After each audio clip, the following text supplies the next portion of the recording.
50 degrees, whatever. Shorts and a tank top. Oh my god. Give me wool and I'm like fuzzy boots.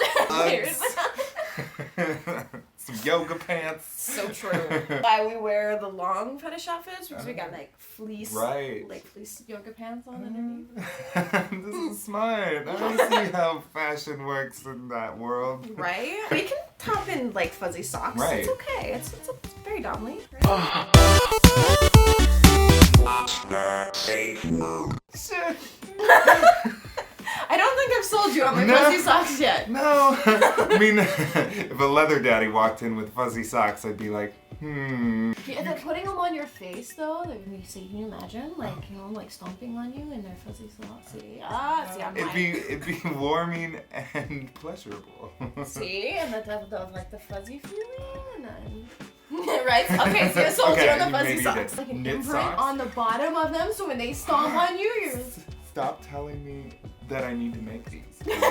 I'm going to. What's the Safeword brand? Fuzzy socks. Yes. It's coming. Wool socks for the winter.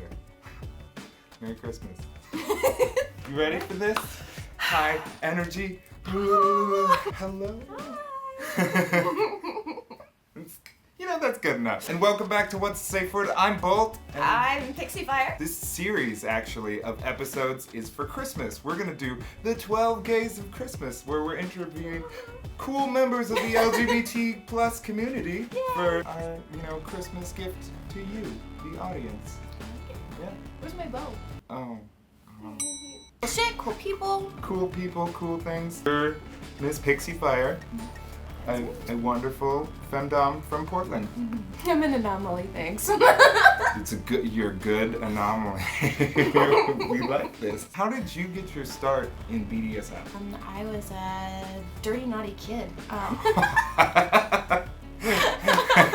Good. So was I. I think for so many of us, there are aspects of our personality as we're growing up that, eventually evolve into fetishes or a sort of a natural evolution of ourselves. I was always very decisive. I was always very good at making decisions and analyzing things. And when I decided to start exploring my sexuality, I tried bottoming and I trained and I learned and I have this very old guard mentality of I will never do to someone unless I've had it done to me. I want to know what those things feel like. That's a really good I like it, I feel like it makes me more effective, but it's also a bit of a balance. Unless we've actually experienced it, there's sort of a gap there. Right.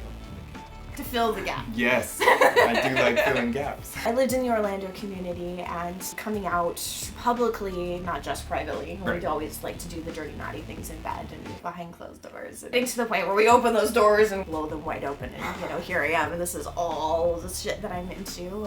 And we make a profile and put it all in black and white. It was one of those, that was me finding community, that was me finding family, that was me finding myself. How do you define family, especially in the LGBT community? I have a traditional leather family, so I have a slave, I have a boy, and I have a puppy. And you know your puppy. Everybody knows my puppy. He's so cute. You're blushing. Maybe. So I have these three individuals who are my core family that are collared, and then I sort of expand out where I have chosen family. Yeah. Where I have, leather sisters and I have leather brothers and people that I trust enough to call daddies, people that I know when shit gets real, as life does. Then you have community family, people that you see at events or people that we play with or people that we fuck. These sexy people that again, we know that they're into the same naughty stuff that we are. It's layered. Yeah. It's all sweet, it's all good. I see that. I dig it. I dig this layered onion. So if you've had a scene that has gone wrong in the past, and you wanted to go back in time before that scene, and we're like, hey, I'm going to tell you something that's going to go wrong so we can fix this. What would you say to your past self? Wear flats. See, I want to know more about this. I have a major fetish for gear and apparel, so I have all the leather corsets and the mini skirt and the thigh-high boots and the ambience. They're nice. I'm telling him what a filthy little slut he is, and I'm stomping around, and I proceed to walk toward him all sexy-like, and I got my flogger, and I'm ready to, make him my bitch. And I stomp my right foot and put all my body weight on it, and my heel snaps off my boot completely, and I go poof on my face. And I'm standing upright, looking at my victim, and then suddenly looking at concrete, and I went, oh, fuck. So did you do anything with the heel? I did, admittedly. Of course, my victim is flailing and can't do anything to help me. Probably laughing at you a little. I would imagine, yeah, probably laughing. So I there's no way to recover. Like, how do you recover your dignity from that? Well, you pick up the heel, you rip the ball gag out, and you shove the heel in his mouth and tell him to shut up. Damn! Snap! Snap! Any advice for newbies getting into kink? Are we talking like tops, bottoms, or everybody? Oh man, you gave advice where you're saying like it's better to be a bottom first before you get into the whole dom idea. So let's say for bottoms. Advice for bottoms getting into kink. Plug, shameless plug. Slow down, experience it. You have the entire rest of like forever to do all the dirty nasty things. True. I remember my first couple scenes where I really wanted to do everything. And then from like that jumping off point of wanting to do everything, I started to do porn too, which was everything all the time. Back to back to It back was to back to back to back. I didn't quite for the longest time know what I was really into because I got hit by like literally everything in the spectrum of kink all at the same time, and I was like, what of these things do I like the most? All hurts, it all feels good, but what feels like good-ish? And what is actually like hurting me? Out of all these things, I couldn't tell. My boy has this philosophy I love. He says, try everything twice.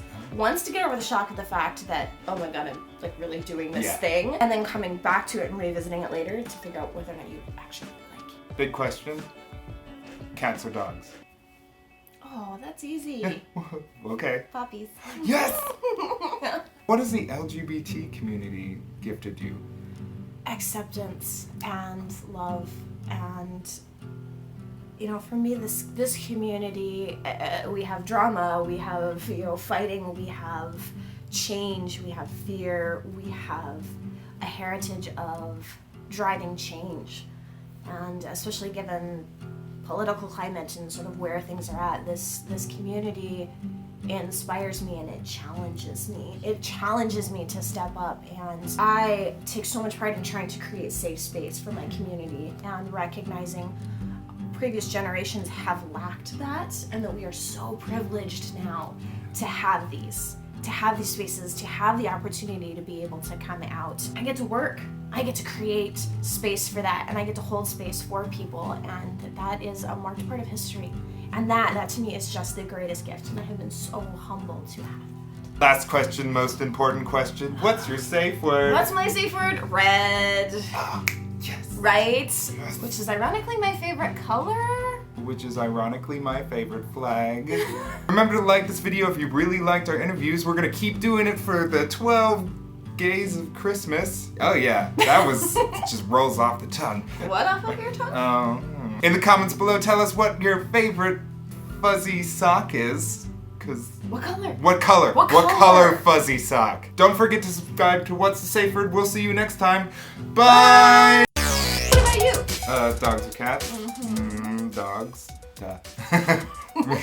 There's no choice there. I'm not a cat person. Not even like the. Not even a little. Not even a little. No purr. Doesn't Nope. No. Does not happen. You'd rather have the humping and the licking and then. Well, yeah.